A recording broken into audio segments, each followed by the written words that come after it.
Kung nakakonect kayo sa isang Wi-Fi, at hindi nyo alam yung password. Alam nyo ba na meron ng isang mas mabilis na paraan para makita yan, kahit walang app, at kahit hindi mo hiningi sa may-ari? Oo, posible yan. So kung interesado kayong malaman yan, ay ganito lang. First, dito sa ating mga cellphone, click lang natin itong settings.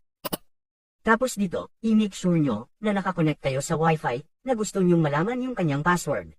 So click na natin itong Wi-Fi. Tapos dito, click lang natin itong QR code dito sa gilid. Automatic, lalabas na yan. So ang kailangan lang natin gawin dito ay i-screenshot. At once na na-screenshot na natin yan, ay punta na tayo sa ating mga Google application. Tapos dito, click na natin itong camera icon dito sa gilid.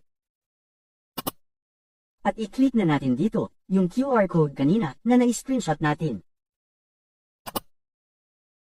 Automatic, once na na-scan na niya yan, at nag-swipe na tayo pataas, ay makikita na natin dito, itong kanyang password.